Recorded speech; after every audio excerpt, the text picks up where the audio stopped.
Alors, order. Statements by members. Déclaration des députés. L'honorable député de la Pointe-Noire. The honourable member for La Pointe-de-l'Île. Mr. Speaker, this morning the Minister for Health made public her decision to refuse the amendments of the Senate to the cannabis bill.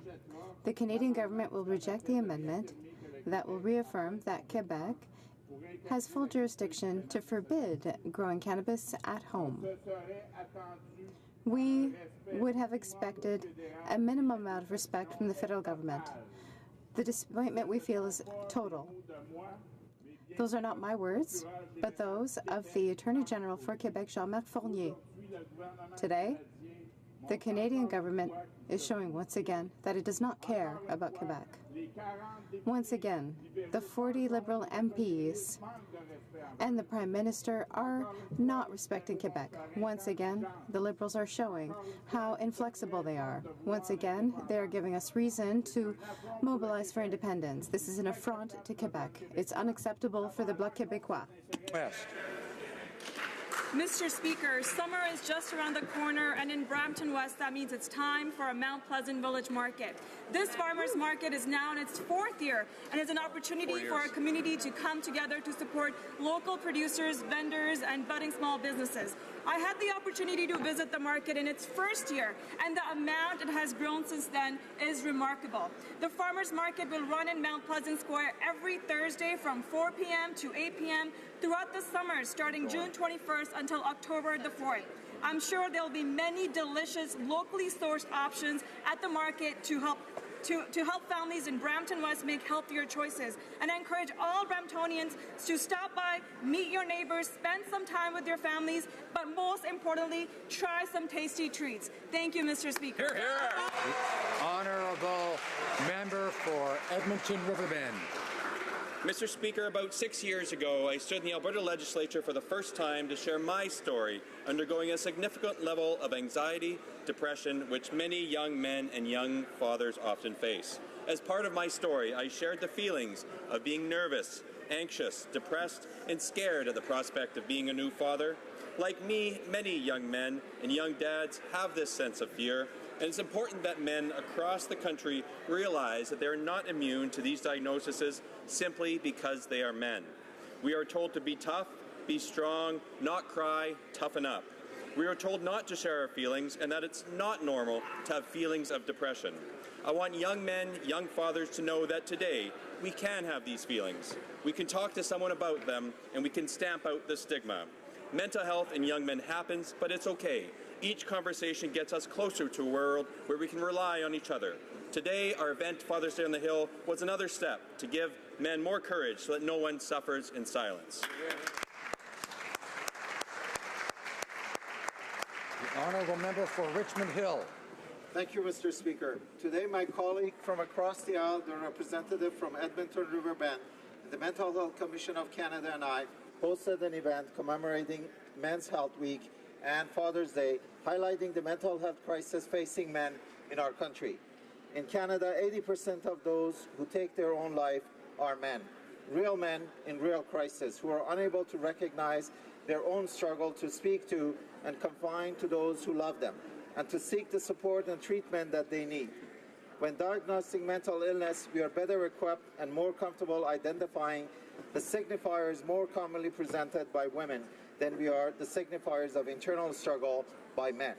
Men are more likely to lose their social circle as they age and are less likely to speak to their family about their own mental health issues. Together, we heard the stories of those who struggled, connected with experts, and created a strong dialogue on the issue of mental health for men. I thank all those members who joined us in this reception. Thank you, Mr. Speaker. Honourable member for Churchill-Kiewatnookaski. Mr. Speaker, a few weeks ago, the Prime Minister spoke at the NYU grad in the U.S. While he philosophized in the U.S., here at home, our grads are facing challenging times. So I want to invite him to attend any one of the grads in our north here in Canada to hear their stories. Thompson, faced with the loss of the smelter and the refinery. First Nations facing continuing high unemployment and underfunding of education. Churchill still faced with the shutdown of the port and the rail line. Wow. He could attend a grad in virtually any community across Canada and hear what young people are facing in terms of sky-high tuition fees and precarious employment. But I doubt he will. Because I believe he doesn't want to listen to young people who are concerned about the environment, growing inequality, and their economic future. Why?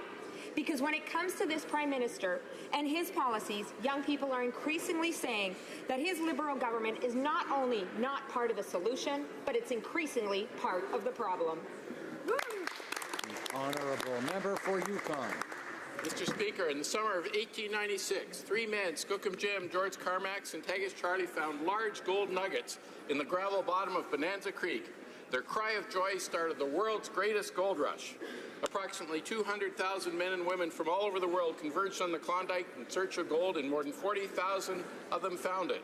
In 1898, Dawson City was the largest Canadian city west of Winnipeg, and Yukon, for so long the proud home of First Nations people, was created from the western area of the Northwest Territories.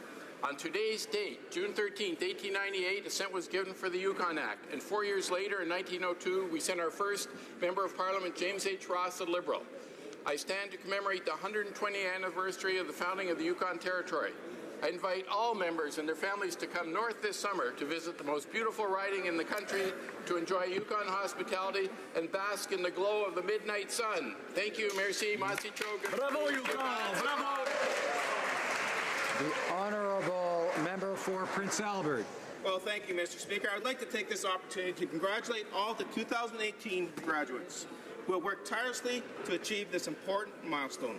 As they embark on their journeys, I would wish them the very best that life has to offer. May their efforts be rewarded with happiness and success. Unfortunately, Justin Trudeau's mismanagement of the economy will cost these bright graduates a harsh reality of high taxes will make the beginning of their new lives. Order, order, order, order. I have to remind you, remember, he can't use the name of members by name in the House. I'll refer to them by their title or their riding name, of course. The honourable member for Prince George. Politicians, leaders of the government's new taxes is going to make life harsher for these individuals as they progress onto their new futures. However, youth are the hope and the future of this bright graduates have it within their power to make the world a better place. They are the building blocks of our country. I am confident that Canada will continue to prosper due to the strong foundations that these future leaders will provide. To all the 2018 graduates, the future of Canada lies in your hands, and I am so excited to witness all the wonderful things that you will accomplish. Congratulations, and may your success be yours. The honourable member for Toronto Danforth. Mr. Speaker, I'm challenging you, people in our communities and across our country, to take the plastics challenge in July. It is estimated that as much as 8 million tons of plastics end up in our oceans each year.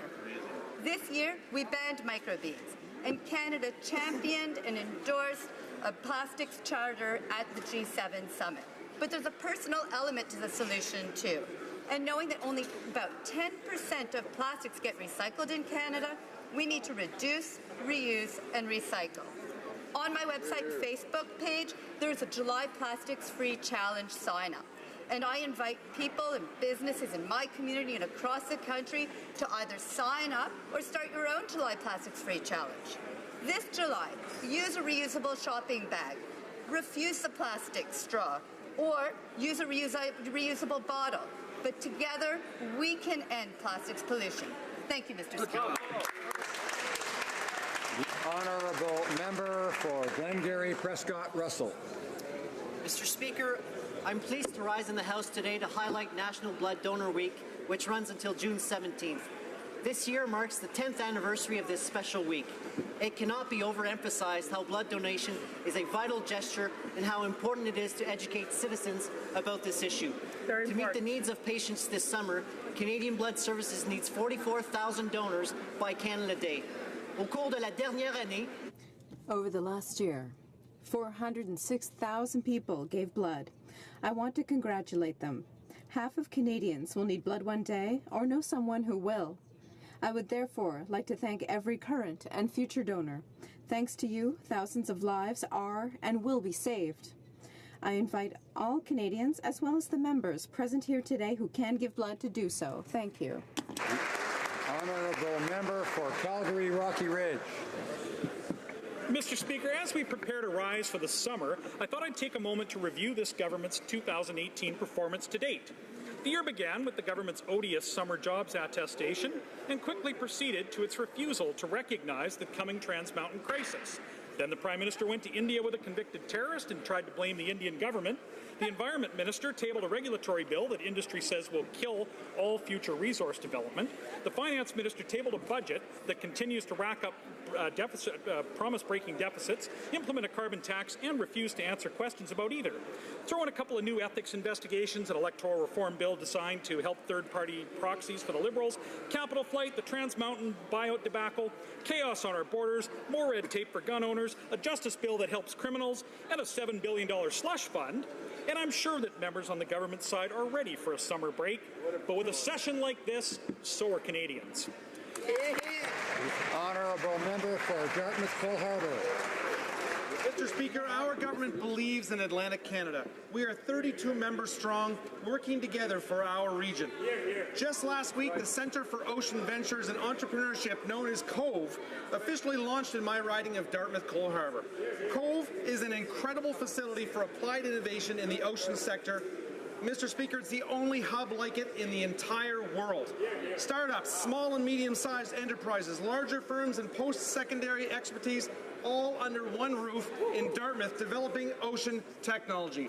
There's nowhere in Nova Scotia that's more than 67 kilometers away from the ocean, making this the perfect location to strengthen our ocean economy from coast to coast to coast.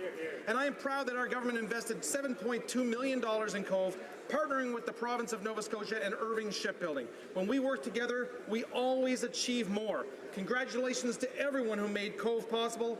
Mr. Speaker, Atlantic Canada has a bright future. L'honorable député d'Honoré-Mercier. The Honourable Member for Honoré-Mercier. Mr. Speaker, tomorrow is the start of the World Cup in Russia. Over the coming weeks, we will see the Neymar, Ronaldo, Iniesta, Salha, and Messi, of course, all on the field. In 2026, it's going to happen here. It's also going to happen in the United States, in Mexico, and here at home in Canada. Continues to build a strong history of hosting FIFA events, including the U20 World Cup in 2007, the U20 Women's World Cup in 2014, and most recently the 2015 Women's World Cup, with games in Edmonton, Toronto, and in my hometown in Montreal. We look forward to welcoming soccer fans from around the world back to Canada in 2026, Mr. Speaker. It will be then that we will discover who will be the new Maradona, Pelé, Ronaldo, and Messi.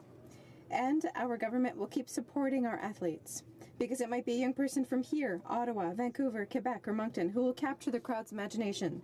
In 2026, the eyes of the world will be on Canada.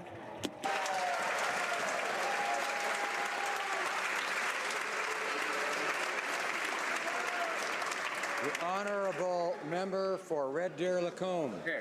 Mr. Speaker, the Liberal Elections Bill C-76 will do nothing to modernize our democratic process. In fact, this dangerous bill will encourage foreign entities to interfere in our elections and undermine our democracy.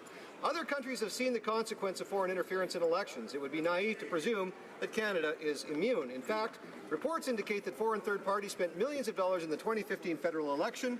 The American Tides Foundation alone donated $1.5 million to influence its outcome. We should not allow our elections to be decided by foreign organizations or individuals with deep pockets. I've tabled Bill C-406 to address this very issue. Bill C-406 will amend the Canada Elections Act to ban foreign contributions to third parties for election advertising purposes. Canadians and Canadians only should be determining the results of our next election. It's the right thing to do. It's the patriotic thing to do. I look forward to the debate on this bill and seeing the other parties in this House and where they'll put their interests, either with Canada or their own. Any member who votes against this bill is voting in favour of foreign interference in our elections, and I guess we will see, Mr. Speaker. The Honourable Member for St. John's East. Monsieur le Président. Mr. Speaker, I would like to say that the score doesn't reflect just how close the match was. or how this time no pages were harmed by the member for St. John's East. Unfortunately, that was not the case. Tune-up game before the World Cup. The Pages, led by Ariana Coleman, Brandon Gertz, Sebastian Arsenault, Sylvain Lutz, and Michael Donaghy, thrashed the MPs on the all-party FC Commoners soccer team in our annual match. It was all tied up at the half when the Pages goalie, Zachary Robichaud, went down hard on a save. We hope you're okay, Zach. But after the halftime, the MPs had an uphill battle, both literally and figuratively. The final score, Pages 5, MPs 1. Une victoire qui n'arrive. A victory that only happens once every 40 years is a good way of marking the 40th anniversary of the Parliamentary Pages program. I would ask all members to rise and thank and congratulate our pages. To the pages!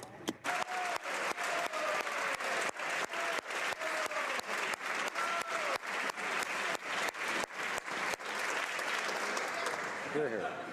The Honourable Member for Edmonton Strathcona.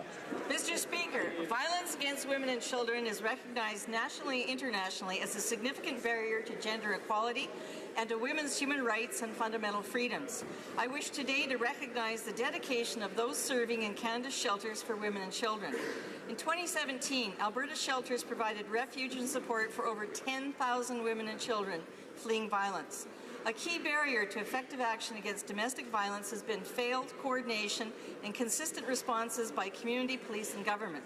I was honoured to attend the launch of a positive new initiative for the Alberta Council of Women's Shelters targeting this very problem. The program, jointly financed by federal provincial governments, brings together RCMP, police, shelters, government agencies, communities to offer coherent, coordinated, longer-term support. This evidence-based program is women-centered, addresses gender inequalities, holds perpetrators accountable, enables better collaboration, ensures healing for violence related to trauma, better serves the diversity of communities needing support and escape from violence. I invite all MPs to join me in saluting Shelters Canada. The Honourable Member for Haliburton, Kawartha Lakes, Brock. Mr. Speaker, last week the Wynne Liberals were fired by Ontarians for wasting billions of taxpayer dollars and refusing to come clean with the cost of an unrealistic energy plan and a poorly considered carbon tax scheme. The Prime Minister has had 6 days now to consider the ramifications of not owning up to Canadians about the true cost of his carbon tax on the average family. He knows that his scheme will increase the cost of living for every single Canadian. The PBO confirmed it, saying it will cost $10 billion. Other estimates peg the true cost as high as $35 billion per year, sounding the death knell for future investment in Canada. A significant investment exodus to the U.S. is underway in real time for a more favorable investment climate buoyed by lower corporate taxes. Canadians understand you cannot tax your way to a cleaner environment, and they're making their voices heard at the ballot box. Conservatives will fight for lower taxes and will keep calling for the Liberals to end their carbon tax cover-up.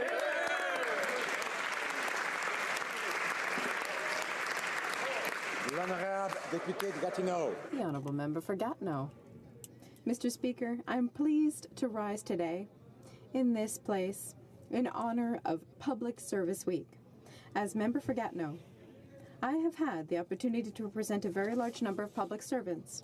This week, as Parliamentary Secretary to the Minister of Public Services and Procurement, I have been able to take part in many events in order to thank public servants for the important work they accomplish every day.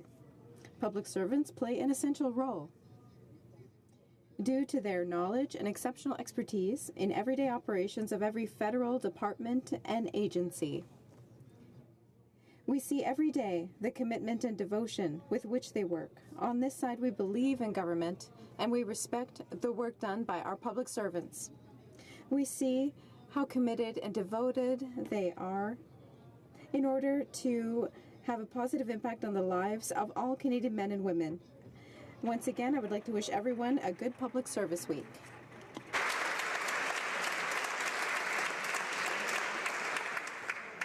Questions orales, oral questions. The Honourable Leader of the Opposition.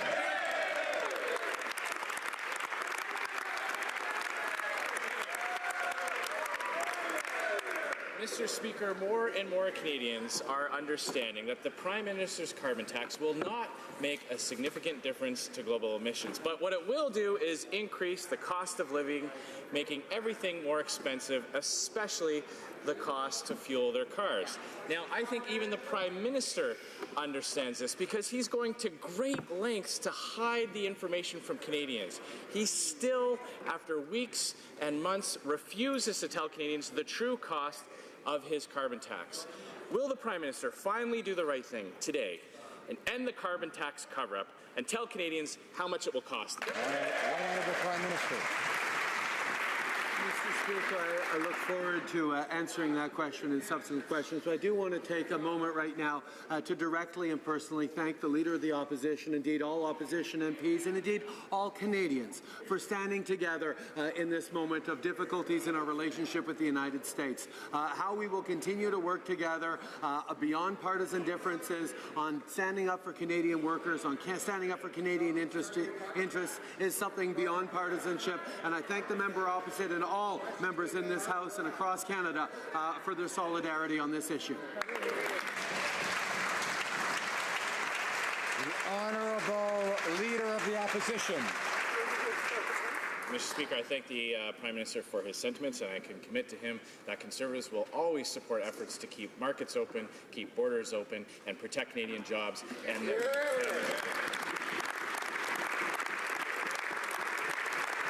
a lot of things that we can't control. As the Government of Canada knows, it can't control all the external factors, but what it can control is how it manages Canada's economy. Now, more and more people in Canada are rejecting the idea of a carbon tax, knowing that it will devastate jobs and opportunities here in Canada. Ontario has now joined the group of provinces that oppose a carbon tax.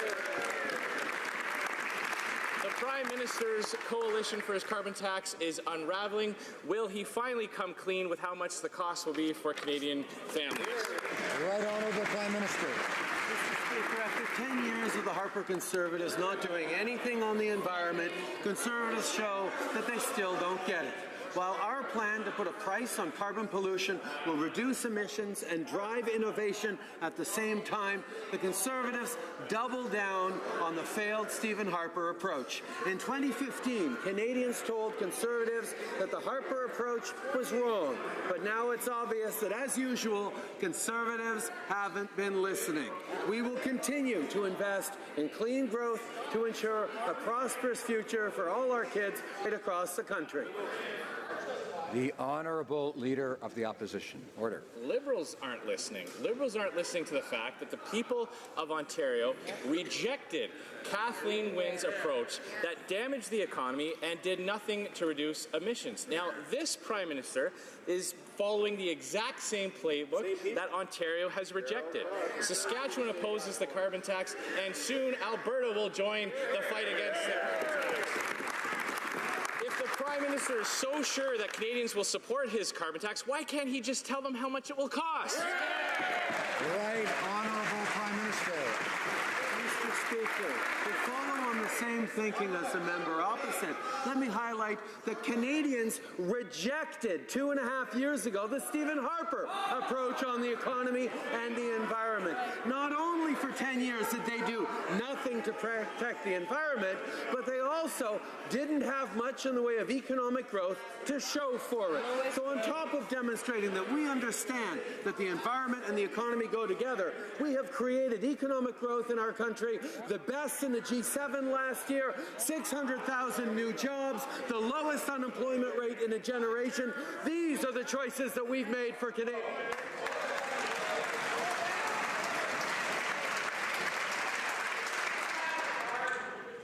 Order. Honourable Leader of the Opposition. Mr. Speaker, up to 400 people a day may be illegally crossing the Quebec border this summer. The Prime Minister made this path an acceptable path for all kinds of refugees. It's difficult to blame asylum seekers for thinking that they can cross at this point. But rather than spending millions of taxpayers' dollars on interim solutions, when will the Prime Minister take decisive measures to finally solve the problem at the source once and for all? Right Honourable Prime Minister. Mr. Speaker, we will continue to reassure Canadians that our immigration system is working. We have the ability to review all of these files, and we are ensuring that all of the rules and measures within our immigration and refugee system are enforced. I don't want people to be afraid just because the Conservatives are trying to play on divisiveness for political ends. If they really want to respect our border services, they shouldn't have cut nearly $400 million from their budget. The Honourable Leader of the Opposition. Canadians expect our immigration system to operate in an orderly, safe, and compassionate manner. And it is unacceptable to millions of Canadians, including the groups of refugees and immigrants I met in Toronto over the last few days, who came here legally, who have family members facing persecution even today, who have loved ones in camps in dangerous places all over the world. And they are frustrated that the Prime Minister is pitting one group of asylum seekers against another. They are frustrated at the idea that people can cross over illegally from a safe country while their friends and family have to wait. Why does the Prime Minister... Right Honourable Prime Minister. Mr. Speaker, that question was a perfect example of how the Conservatives are using misinformation to create fear and division within Canadians.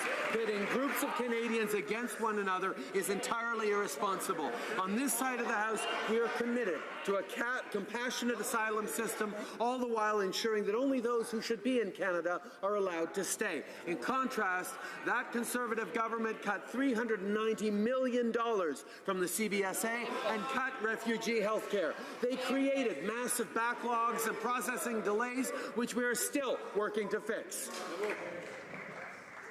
The Honourable Member for Rimouski-Nejet, Témiscouata-Lébasse.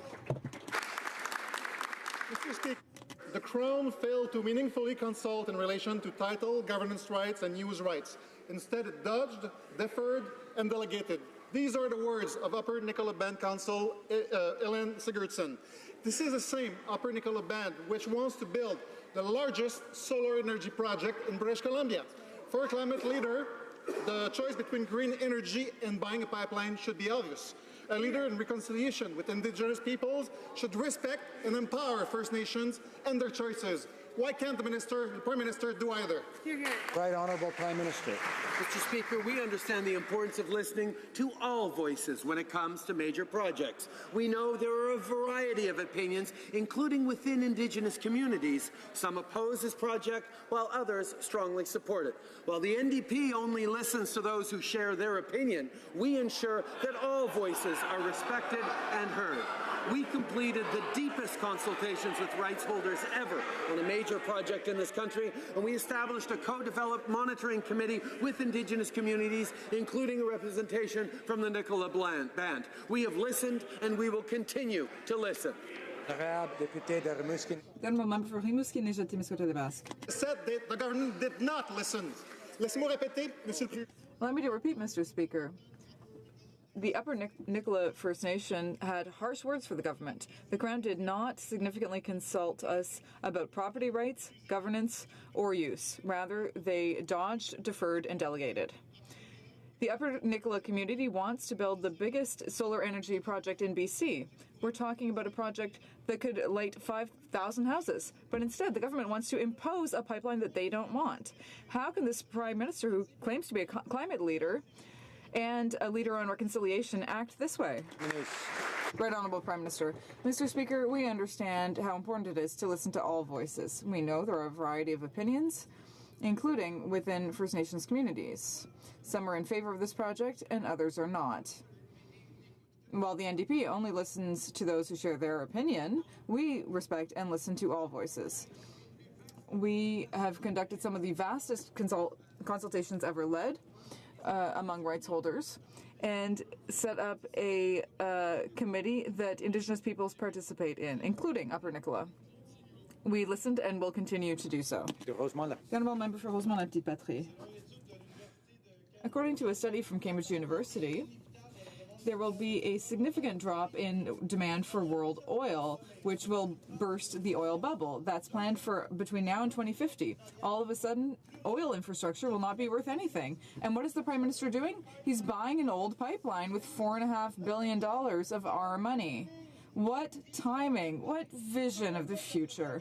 It's like a man born in 1990 investing in VHS cassettes. Why not take money and invest it in renewable energy with long-term jobs? Right Honourable Prime Minister. The NDP still believes that there's a choice to be made between the economy and the environment. We all know that we can create jobs while protecting the environment. That is why we have put a price on pollution. We are protecting our oceans and coastlines, and we are investing in clean technology. That's why we are also diversifying our export markets. More than 70% of Canada's exports go to the U.S. Now, given recent events, it's surprising that the NDP continues to oppose this project, which will help us diversify our economy and which is in the national interest. Victoria. Mr. Speaker, Canada should be investing in clean, renewable energy sources that create good quality, long-lasting jobs for today's workers and future generations. But instead of looking to the future and eliminating fossil fuel subsidies as they promised, the Liberals have become huge supporters and investors in the oil industry. If they vote against the NDP motion, Liberals will undermine Canada's commitment we made to the world in Paris and ignore the transition that we need to renewables. So will the Liberals support our motion and ensure real climate leadership? Honourable Prime Minister. Mr. Speaker, the NDP continue to believe that there's a choice to be made between the environment and the economy. What we have demonstrated is a pan-Canadian climate plan that features a national price on carbon, that features protecting our oceans and coasts, and yes, does include a pipeline to new markets other than the United States. Why the NDP continues to think, given all the recent events, that it's not a good idea to diversify our resource markets is beyond me, but there's no question that they simply don't get it, Mr. Speaker. Honourable Leader of the Opposition. Mr. Speaker, yesterday steelworkers reiterated their call for countermeasures on steel and aluminum tariffs to be taken. Steel and aluminum workers, as well as their companies and workers, are affected by the situation. Unreasonable American tariffs have been in place for a long time. Mexico reacted almost immediately, but we're still waiting. Will the Prime Minister do what needs to be done and impose countermeasures on these American steel tariffs today? The Right Honourable Prime Minister. Mr. Speaker, we've been unequivocal on this. These tariffs are completely unacceptable. The Canadian and American economies are so closely intertwined that these American tariffs will harm American workers too. We will defend our industries and workers. We will impose trade restrictions up to $16.6 billion on American imports. This American decision goes against NAFTA and the WTO rules. We will do everything possible to challenge them. To Canadian workers, we say you can count on your government. The Honourable Leader of the Opposition. Speaker, when it comes to the state of the current negotiations to preserve NAFTA, there is obviously a great deal of confusion. Yesterday, the Prime Minister had a chance to come clean and be clear about one aspect, though. On Sunday, the CBC reported that the U.S. administration had, quote, waved away and finally dropped their demand for a 5-year sunset clause, something the Prime Minister had said was a major sticking point. Can the Prime Minister clearly state whether or not that report was in fact accurate? Right Honourable Prime Minister. Mr. Speaker, I can state without equivocation that the United States has not yet waived its demand for a NAFTA sunset clause. The Honourable Leader of the Opposition. Can the Prime Minister confirm or deny that that waiving of the sunset clause was at least offered during his talks with the U.S. President? The Honourable Prime Minister. No, Mr. Speaker. With the American President, as is regularly, we engaged on a broad range of subjects, including in which I reiterated that the sunset clause on NAFTA would be absolutely unacceptable, that Canada could never sign a NAFTA with a sunset clause in it, and he did not immediately back down. The Honourable Leader of the Opposition.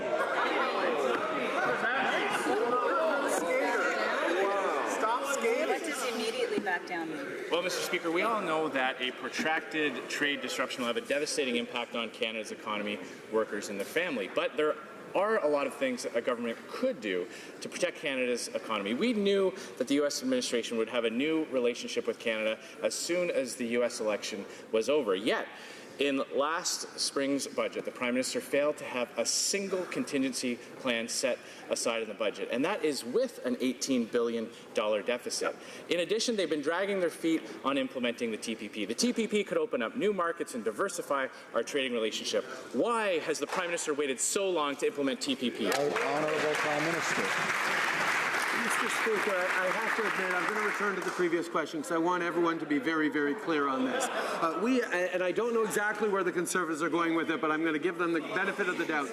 The sunset clause has been something that I have said without equivocation from the beginning would be unacceptable in a NAFTA. I have said that many times to the President. The President has not, so far as we know, with what have we seen his tweets, responded to or withdrawn his offer of his demand for a sunset clause in NAFTA. Let's be very clear about that. The Honourable Leader of the Opposition. Thanks for clearing that up. Mr. Speaker. Note from Gerald. Note from Gerald Butts. Note from Gerald. Mr. Speaker, after months of pursuing a wrong-headed policy of appeasement towards Iran, Liberals finally agreed with the Conservative Party to have a more forceful response to the Iranian regime. Now, it was just last month that Liberal senators defeated Conservative legislation to list the Iranian Revolutionary Guard Corporation as a terrorist group. Now, I want to know clearly from the Prime Minister, because moments after the vote was held, his own officials in the Department of Public Safety refused to acknowledge that this important step of naming the IRGC as a terrorist organization would be kept. Will the Prime Minister confirm that he will actually follow the will of the House? Right, Honourable Prime Minister. Mr. Speaker, we deeply oppose Iran's support for terrorist organizations, its threat towards Israel, its ballistic missile program, and its support for the murderous Assad regime. We will always defend human rights and hold Iran to account for its actions. We led a resolution at the UN in November calling on Iran to comply with its international human rights obligations. We continue to maintain sanctions on Iran, which include restrictions on sensitive goods and a list of individuals and entities subject to asset freezes with whom all transactions involving property are prohibited. Leader of the Opposition.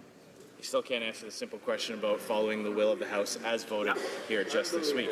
Now, Mr. Speaker, when the Auditor General's report was tabled, the report which was highly critical of this government's handling of many files, the Minister of Public Services thanked the Auditor General and proclaimed that, quote, "We are accepting all of his recommendations."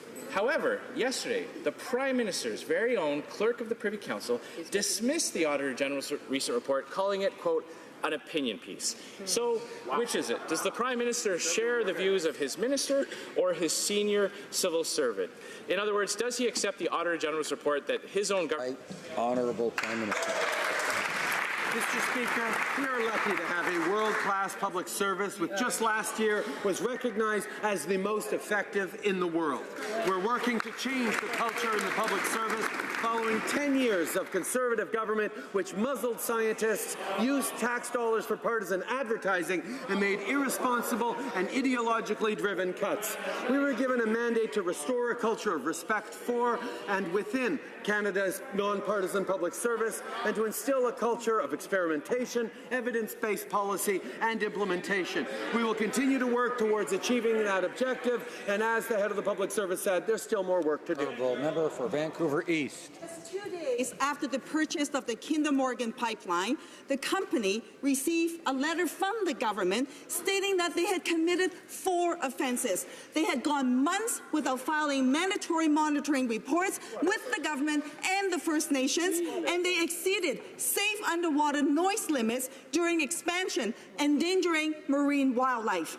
Knowing about these violations and all the risks, why on earth would the government bail out Kinder Morgan with billions of Canadians' hard-earned money. Right Honourable Prime Minister.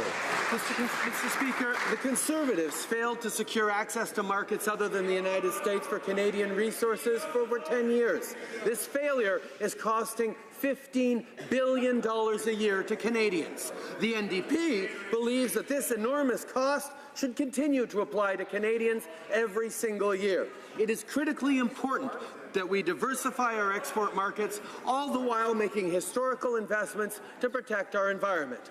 While the NDP's plan is to keep Canadian resources locked into a single market, we're working to protect and create Canadian jobs while protecting the environment for future generations. The honourable member for Berthier-Massillon. Mr. Speaker, giving billions of dollars to a company that absolutely doesn't respect our national environment rules isn't being a climate leader. Deciding to take public money to buy a pipeline doesn't show vision, Mr. Speaker. We're taking all of the environmental and financial risks as Canadians, and that's completely unfair. The government needs to invest in the energies of the future instead of putting its money in the energy of the past. Mr. Speaker, why doesn't the Prime Minister understand? The Right Honourable Prime Minister. Well, I would suggest that it's the NDP that doesn't understand anything, because we're putting $15 billion a year in having access to other markets other than the U.S. For 10 years, the Conservatives just tried to diversify our markets for our energy resources, but they weren't able to. We are managing to do it because we know that creating jobs, creating economic growth is possible while protecting our environment. That's the way you build a strong future for all Canadians, and that's exactly what we're doing. Honourable member for Milton. Mr. Speaker, the Canada Pension Plan Investment Board by law is appointed by the Minister of Finance, and it is deliberately kept independent of political interference. And there's a good reason. The board manages workers' money, and they have to make sure that there's no undue risk in their investments because they have to make sure there's money available for our retirement. I was very interested to see that the Minister and the Prime Minister said the private sector wasn't interested in the Trans Mountain Pipeline because it was risky. Mr. Speaker, will the Prime Minister tell the Minister of Finance to back off the Canada Pension Plan Investment Board and tell him that it's going to go to private sector investment? Right Honourable Prime Minister. Mr. Speaker, I'm happy to inform the member opposite that the Canada Pension Plan Investment Board operates at arm's length with a mandate to invest in the best interests of its members. And many investors have already expressed interest in the project, including Indigenous groups, Canadian pension funds, and others. The fact that we are moving forward and succeeding where the Conservatives failed for 10 years to get our exports to markets other than the United States is making them grasp at straws and flailing for partisan approaches when they should be pleased that for once we have actually delivered what they couldn't do for... Order. The honourable member for Milton. Mr. Speaker, private sector investment fled this project. Yes. And the Minister of Finance indicated he asked pension plans whether or not they would be interested. He asked the Canada Pension Plan if they're interested, which is a clear conflict. And when that didn't work, he actually hired a U.S. bank to come in and lobby the Canadian Pension Plan Board, an arm's-length organization. Mr. Speaker, money from the Federal Reserve, money from the Canada Pension Plan, money from Canada's Infrastructure Bank, they are all workers' money. Can he guarantee, as the Prime Minister, Mr. Speaker, that not a single taxpayer dollar is going to be left on the hook because of their failed The Right Honourable Prime Minister. Mr. Speaker, perhaps we've just seen why the Conservatives were unable to get this pipeline built for 10 years, because they don't have confidence in the workers, in the oil sector, or in the capacity of Canadians to get these resources to markets profitably. That's what we're hearing from them. They don't believe this pipeline is going to work. Well, Mr. Speaker, I can tell you that on this side of the House, we have Alberta's back. We have Canada's back. We are there to make sure that we get our resources to new markets, despite the worries and naysaying of the Conservative Party of Canada.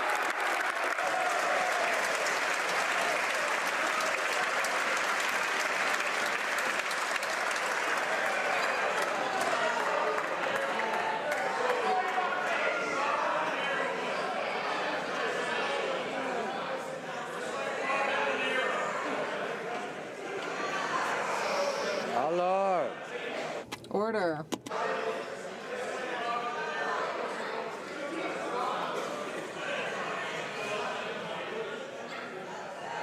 Hello. Order. L'honorable député. The Honourable Member for Richmond North Athabasca.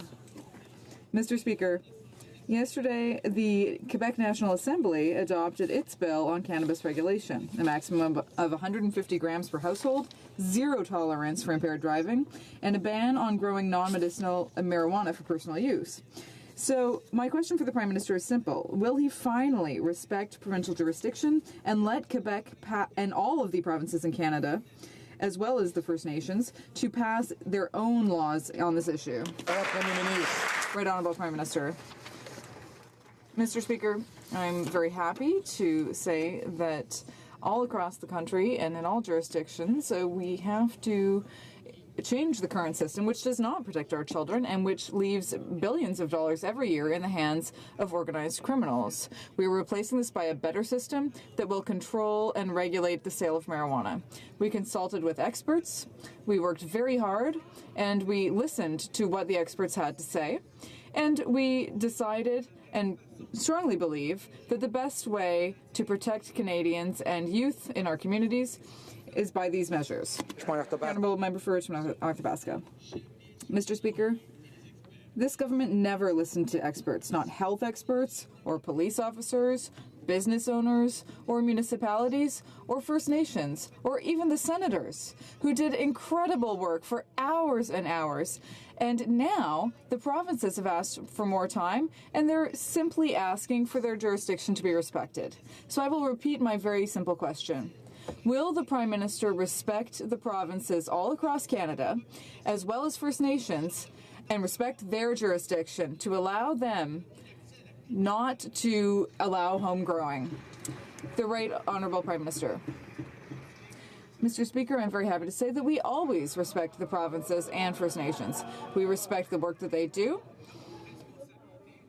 And we are putting forward a bill that will protect our children, that will prevent organized crime from making extreme profits on the marijuana sales, and the Conservatives are just playing political games with this. I'd like to thank the senators and all experts who dealt with the issue, and we are moving forward with the measures that we know will protect Canadians. Alors. Order. The Honourable Member for Jonquière. Mr. Speaker,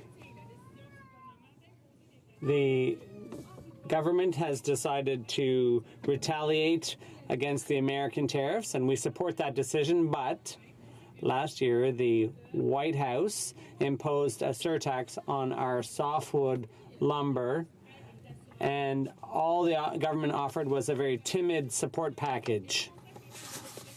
Will the government announce adequate support for workers and small businesses in steel and aluminum, as Quebec has done? The Right Honourable Prime Minister. Mr. Speaker, as I've said repeatedly, Canadian steel and aluminum workers have our support. It's unconditional. These tariffs are completely unacceptable, and as a result, we have imposed tariffs on American products. We will impose tariffs on American products dollar for dollar. And as I said to steel and aluminum workers when I visited their plants all across the country, we will always be there to defend them. That's interesting because I don't believe you've met with them since the tariffs came on. We're talking about the livelihoods of at least 50,000. Calling him a liar? Order.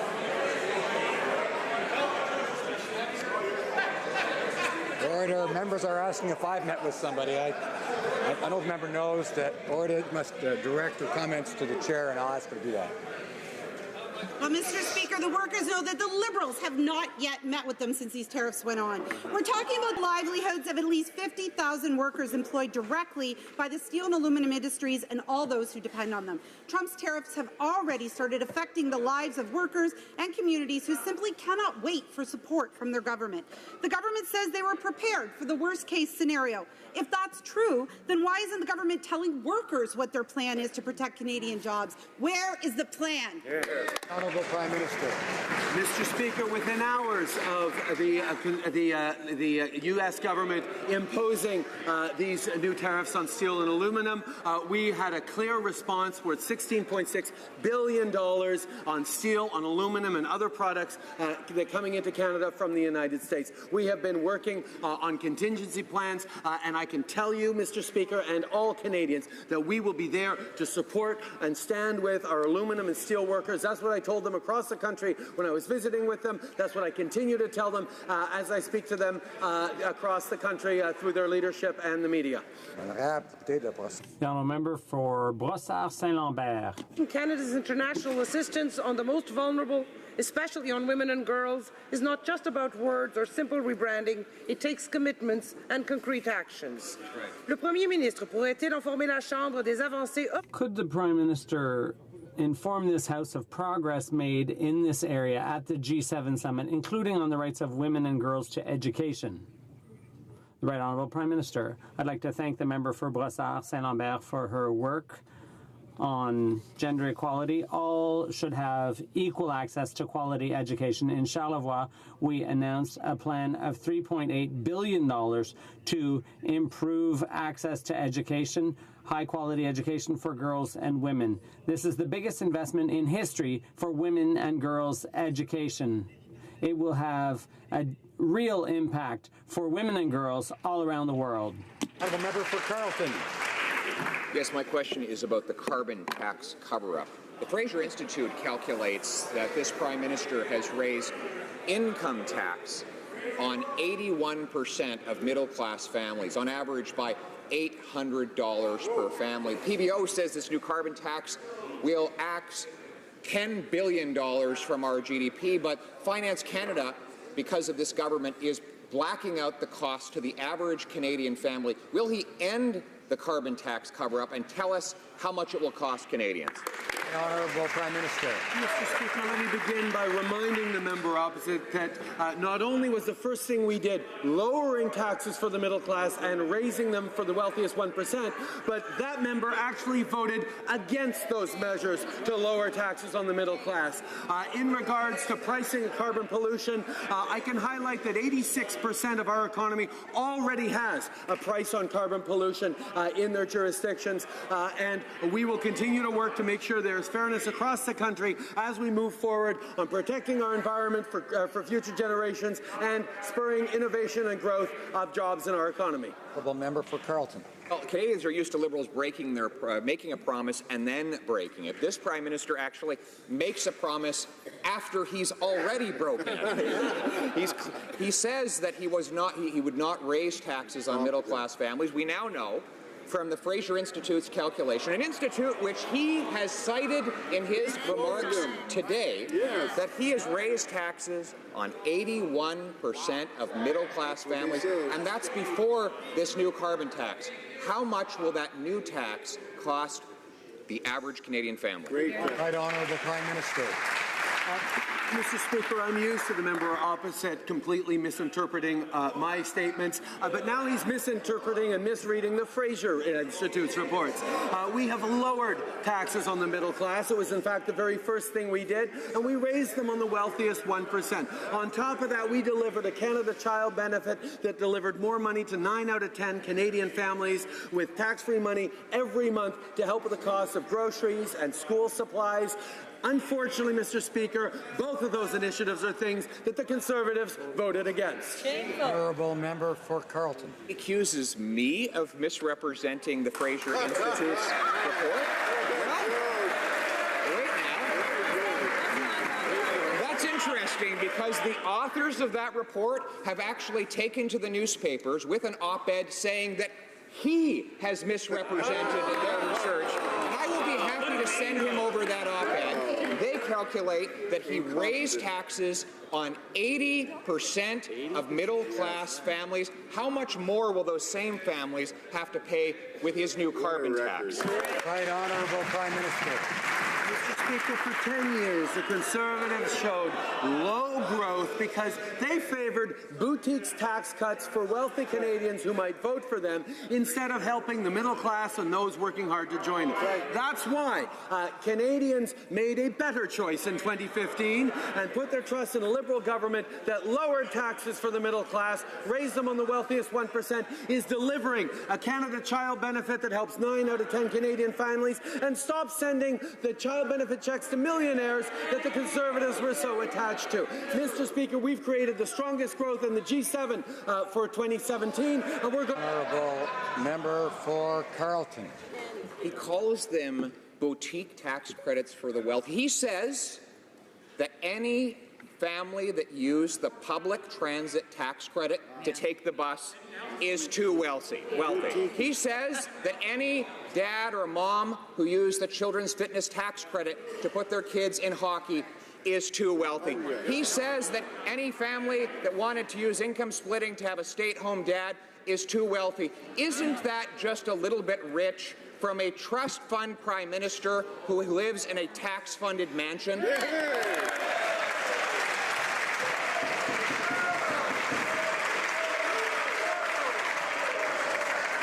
Order. Order. The Right Honourable Prime Minister. Mr. Speaker, as soon as the Conservatives run out of flailing arguments, they turn to personal attacks. It's the same old from them. That's what we got for 10 years, instead of the kind of growth that middle-class Canadians and those working hard to join it needed. That's why we've focused on Canadians over the past 2.5 years, delivering the middle-class tax cut, delivering the Canada Child Benefit, delivering a strengthened CPP, delivering an increase in the guaranteed income supplement for seniors, our most vulnerable seniors, delivering on the Canada Workers Benefit, delivering on infrastructure investments that are going to help Canadians across the country. That's what we've done.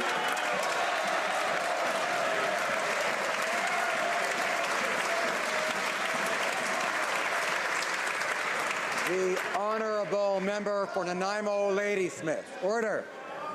Reuniting families is something the Prime Minister says he values. Yet whether or not your parents and grandparents can come to Canada is all based on luck of the draw. Imagine a lottery decides whether you'll be reunited with your loved ones. Last year, hundreds of spots remained unfilled due to errors, and critics say the process used can easily be rigged. So how can this Prime Minister justify family unification is based on a lottery? Right Honourable Prime Minister. Mr. Speaker, we inherited a system from the Conservative government that had multiplied wait times. Family reunification, spousal reunification was up over 24 months, and we have drastically cut wait times. We recognize there is more to do, and we're working hard on that, but after all the cuts we inherited, we recognize that's going to take some time.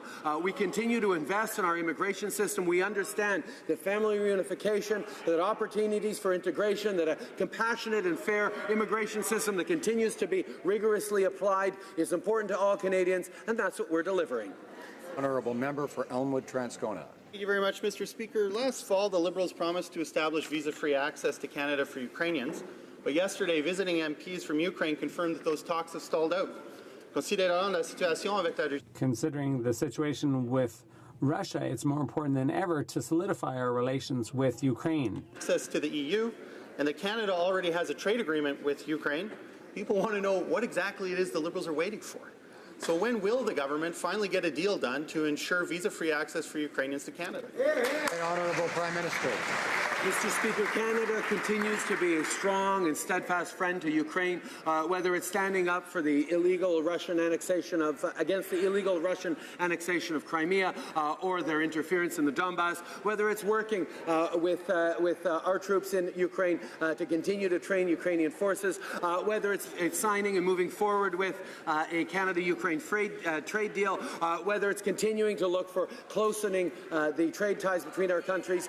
As I told President Poroshenko just a few days ago when I spoke with him, we will continue to support Ukraine in its march towards greater progress, greater success for everyone. Honourable Opposition House Leader. Last Saturday in downtown Toronto, in what can only be described as a rally intended to entice hatred towards Jews and others, Sheikh Shafiq Houda of the Islamic Humanitarian Service called for the eradication of Israelis and genocide. Some of his anti-Semitic hate speech aimed at the Jewish community included telling them, "You will leave in body bags." Mr. Speaker, will the Prime Minister condemn these hate-filled anti-Semitic comments? Right Honourable Prime Minister. Mr. Speaker, we always condemn hate-filled anti-Semitic or anti-homophobic or anti-Islamophobe, hate-filled speech of all types across this country. Canada is a welcoming, diverse country of a broad range of views and perspectives, but we do not allow hate speech. We do not allow the incitement of hatred. We are a country that is built on mutual respect, on openness and compassion, and we reject the politics of division and hate wherever they come from. Honourable Opposition House Leader. Mr. Speaker, the Prime Minister's actions speak otherwise. And on one hand, he is giving these anti-Semitic religious extremists taxpayers' dollars to actively promote hatred using funds from the Canada Summer Job Program. On the other, he's denying funding to faith groups that want to help those in need. Why is the Prime Minister allowing certain religious organizations to be funded to promote hatred towards Jews, but saying no to churches that want to help the homeless? Honourable Prime Minister. Mr. Speaker, this is not an issue of faith or beliefs. We can tell they're still Stephen Harper's Conservatives when they advocate for organizations like the Centre for Bioethical Reform to receive public funds when they then use to attack a woman's right to choose. We believe that public funds should never be used to actively fight against the rights of Canadians, and we will ensure that no money from Canada Summer Jobs Program is refunded to organizations that violate the Charter of Rights and Freedoms, that use hate against other Canadians of any type, whether it be women, whether it be Jewish community groups or LGBT. Order. It's far too much noise. Order. Honourable Member for Bellechasse-les-Etchemins-Lévis. Mr. Speaker, how is it then that the government House Leader has been subsidizing an organization which on the weekend said it called for the eradication of the Israeli people? That was on the weekend. It was Sheikh Safik Houda who made remarks that were criminal. What's the Prime Minister waiting for before doing something? Does that pass the Liberals' values test, or is he going to do something concrete so that it doesn't happen again? The Right Honourable Prime Minister.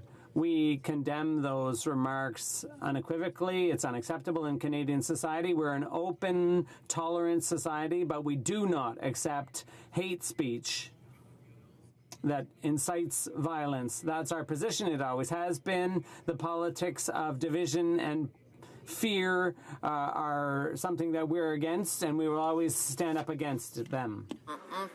Mr. Speaker, in February, the Prime Minister and Minister of Youth launched a national dialogue to create a youth policy for Canada. With his Youth Council here in Ottawa this week, can the Prime Minister update this House on the development of youth policy and on any other initiatives that the Prime Minister's Youth Council is undertaking? Honourable Prime Minister. Mr. Speaker, I thank the member from Hamilton West, Ancaster Dundas, for her continued advocacy for youth. As we know, young Canadians are not just the leaders of tomorrow, they're the leaders today. The Prime Minister's Youth Council has played a crucial role in leading consultations across the country to help develop Canada's first ever national youth policy. I'd also like to welcome the Youth Council to Ottawa, where they will tackle difficult issues this week, such as the opioid crisis, and discuss Canada's role on the world stage. As always, I look forward to their advice. Honourable Member for Calgary-Nose Hill.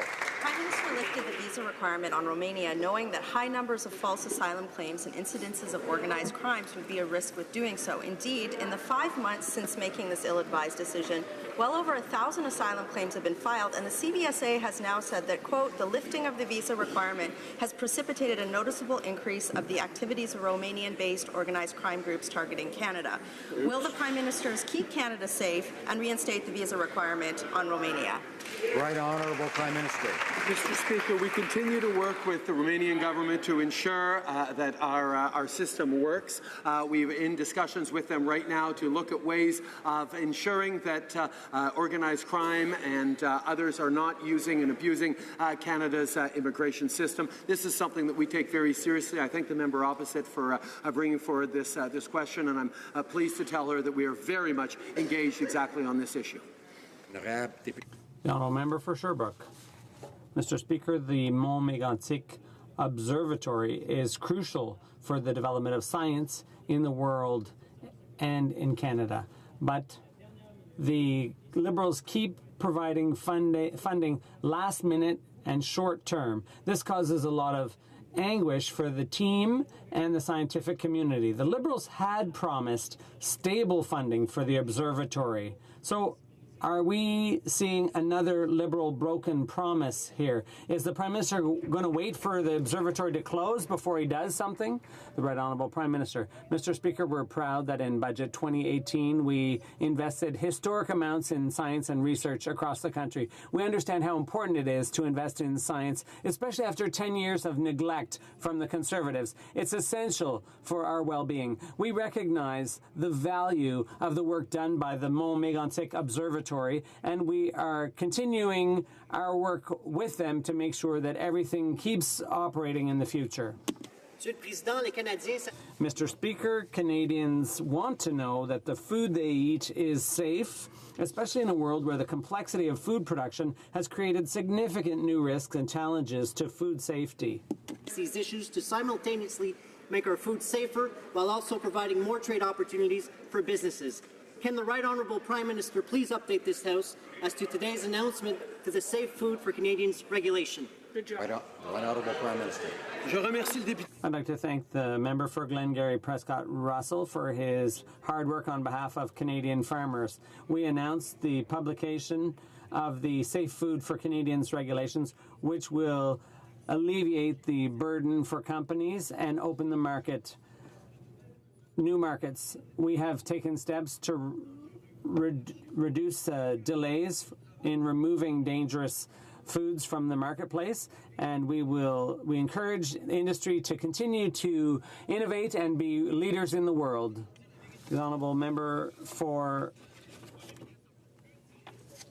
Mégantic-l'Érable. Yesterday, the Prime Minister didn't want to say whether he had offered any concessions around supply management. This morning, the Ag Minister confirmed that there was room to negotiate supply management with the Americans.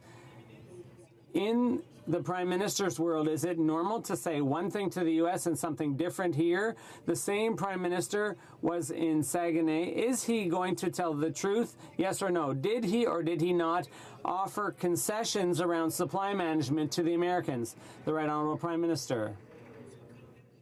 We are committed to supporting our dairy farmers, and that's precisely what I told them yesterday. We are the party that created supply management, and we will continue to defend it. That's what I said to the President. That's what the Foreign Affairs Minister and the Agriculture Minister continue to say. They will defend dairy producers. As Canadians know, on this side of the House, all Liberal members continue to defend supply management and support the dairy industry. The honourable member for Rivière-du-Nord. Mr. Speaker, the Liberals not only decided to legalize cannabis, they also decided that Quebec, the provinces, the Senate, the opposition, everyone will bend to their will. A nice big power trip, Mr. Speaker. The National Assembly doesn't want 4 pot plants per family per house. Quebec politicians have spoken out, not here. Quebec wants to do things its way at its pace. What part of that doesn't the Prime Minister get? The Right Honourable Prime Minister. Mr. Speaker, we are regulating the sale of cannabis for the simple reason that the current system isn't working. It's not protecting our young people. It's not protecting our communities. Organized crime is making billions in profits every year through the illegal sale of cannabis. And we know the steps we're taking with this bill will reduce the impact of organized crime in the sale of cannabis. And that's why we're doing what we're doing, Mr. Speaker. It's to protect our young people and to protect Canadians. I would like to draw to the attention of honourable members the presence in the gallery of the Honourable Rabindra Prasad Adhikari, Minister for Culture, Tourism and Civil Aviation of Nepal.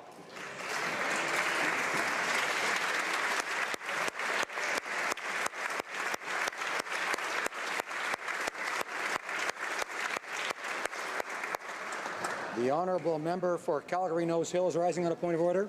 Mr. Speaker, there have been consultations, and if you seek it, I hope you will find unanimous support for the following motion.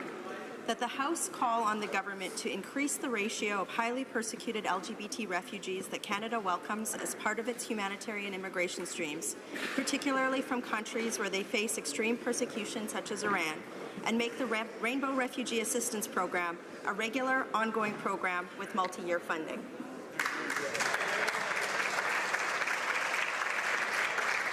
Does the honourable member have unanimous consent of the House to propose the motion? No, there is no unanimous consent. The honourable member for Calgary-Nose Hill.